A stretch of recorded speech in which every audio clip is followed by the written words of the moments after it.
Hi, welcome to Crystal's chat room. And today we have Dwight of the Dreaded Fisherman. How are How you you today? doing? All right, not too bad. A little hot, a little warm here in Florida, but I'm doing well, thank you. I find it really interesting that the show title is called The Dreaded Fisherman. Can you tell us why it's called The Dreaded Fisherman? Well, basically, it can have a double distinct thing there because the fish dread when I come. But the real thing is that the dreadlocks in my hair, and I just fish a lot. So a lot of times when I would go fishing, the guys would go, "Here comes Dread, here comes Dread, the dreaded fisherman." So it just stuck as the dreaded fisherman. Well, I So have to tell you, I was one of the people that thought it was because you were scary. I was like, "Ooh, he must be scary." You know? So to hear you say it's because of your hair, I'm like, "What?" yeah, that has been, I know. Most people go, "Oh, it's the dreaded fisherman." I don't get it, and I'm like, "Look." They're like, "Oh, okay, I got it now." Like, oh, I thought he was scary. What are we scared of? Pretty simple. You said you're from New Jersey and you made your way down to Florida. So is Yes. that because of the fishing? How long have you been fishing? Well, I've been fishing all my life. When I was young, my grandfather used to take me fishing. We would go out on the party boats. We would go out Montauk Point and deep sea fish, and he would take me to ponds in Pennsylvania, and we would fish. And he was really into church. So we would catch all this fish, and then he would have a fish fry for the church and take all the fish to the church and feed the people in the church from the fish. So the congregation used to eat our fish. And that was the biggest thing that was nice to me, learning how to fish and then feed people with the fish. Right. You go out and you eat what you For the most part, what I catch. Yeah, since I've been here in Florida, I don't get to hunt, but I like to hunt and fish, and whatever I catch, I like to, cook. What about fresh vegetables and fruits? Do you grow those also? I grow some vegetables, mostly all the herbs I use. I grow all the herbs and stuff like that. I don't have a farm or a garden per se here right now. We just have some strawberries and we get tomatoes and stuff like that. But I would probably this year going to start raising and growing all my own stuff again as much as possible. Not just regular green beans like we find in a grocery store. Yeah. There's tons of varieties of green beans. Yeah. And there's tons of varieties of eggplants and a bunch of different varieties of tomatoes and things like that. And I like to explore the different types of vegetables. That's why I don't really like to just go to the grocery store because you're very limited. But then again, they have Caribbean stores and they have Asian stores and Asian markets. And going in there, you see stuff and it's just my eyes open up a lot of times because you don't know what you're going to find in there, That's pretty much what your philosophy on cooking is grow it and raise it and eat it. I like to make it as colorful as possible because that makes it as healthy as possible. The more colors, I feel the healthier it is. My grandfather was, and I know I reference him a lot, but my grandfather was one who he really stressed you really should eat what's in season. So he was like a person who would eat what was in season, and not like now, we get food from all around the world that's not necessarily in season here. And I think that aggravates a lot of people's allergies and things along that nature. Yeah. So I try to eat what's local. I try to eat what's in season. Today, you made a dish for us, right? Yeah, something cooking in the oven. So what did you make?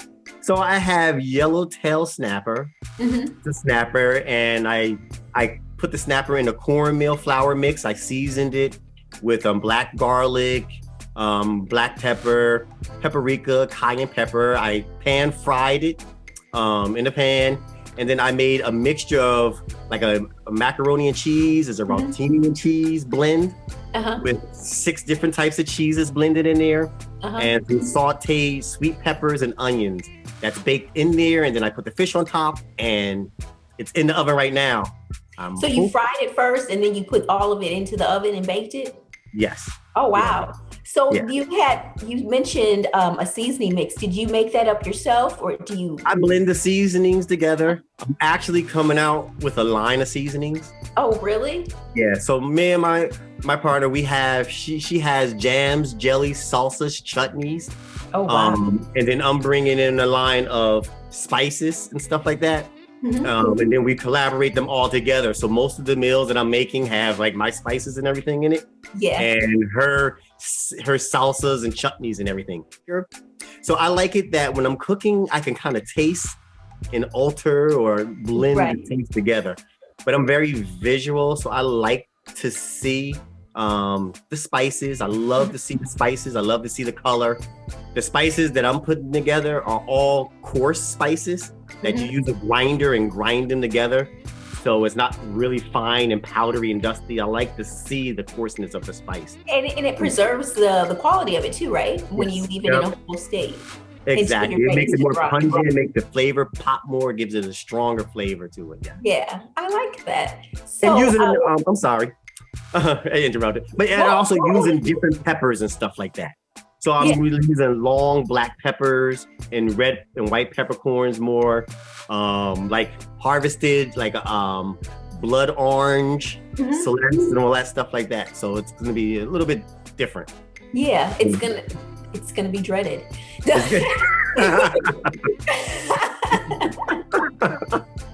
Yes. All the other spices will dread you.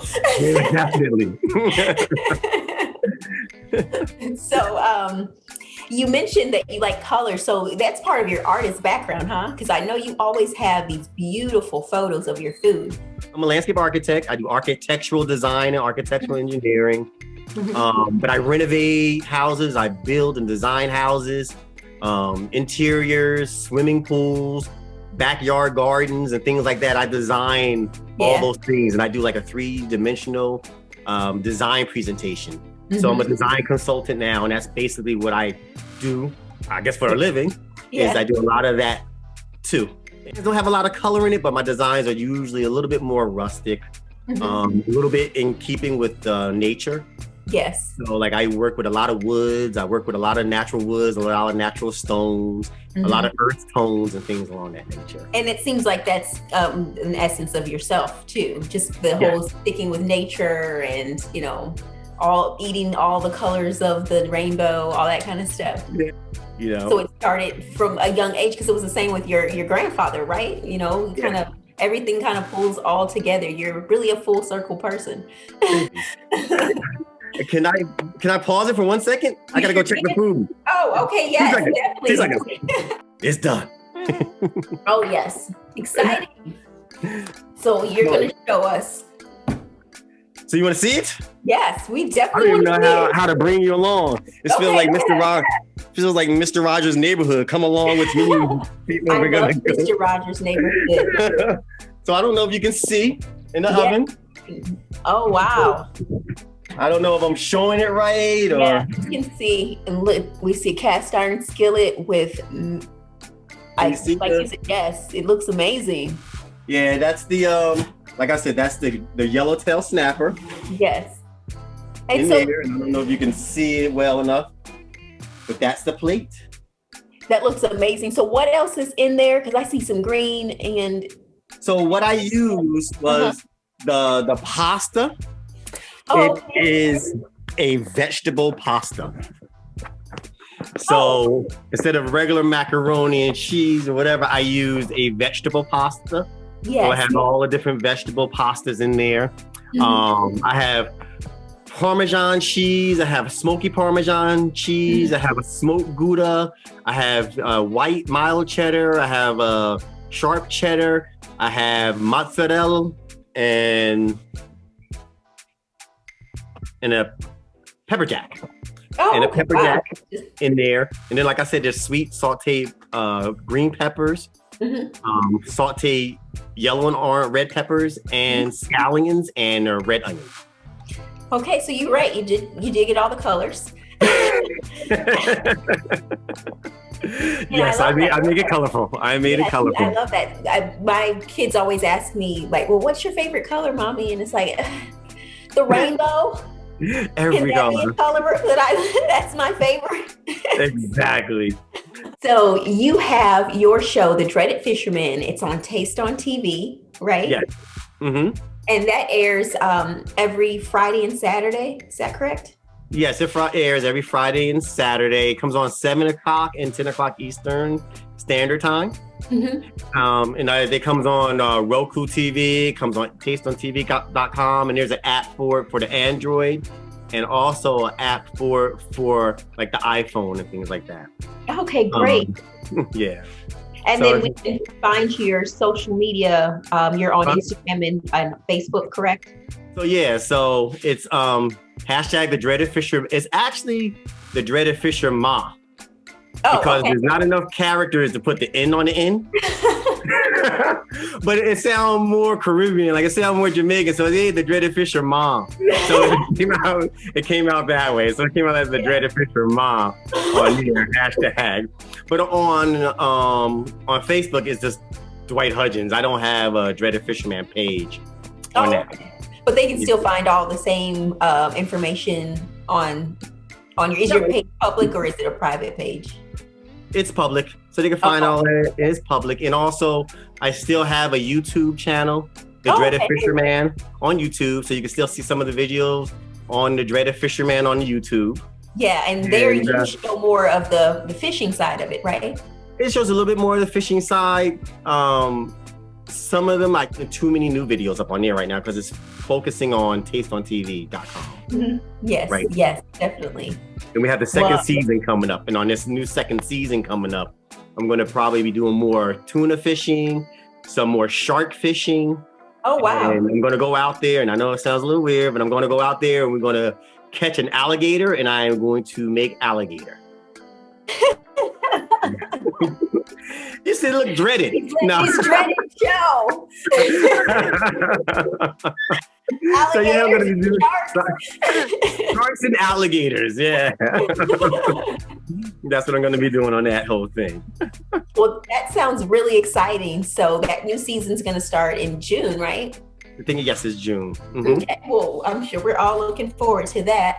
And I thank you so much for coming on today. I really appreciate you. Enjoyed you so much. You are definitely not dreaded in the scary type for me. I finally understand what dreaded means. I know it's all tied up, so you can't see the hair because it's all tied up. But that's what it is. That's what it is. But thank you, Dwight, and we will see you next time. This is Crystal's Chat Room. Thank you very much. Peace. Bye.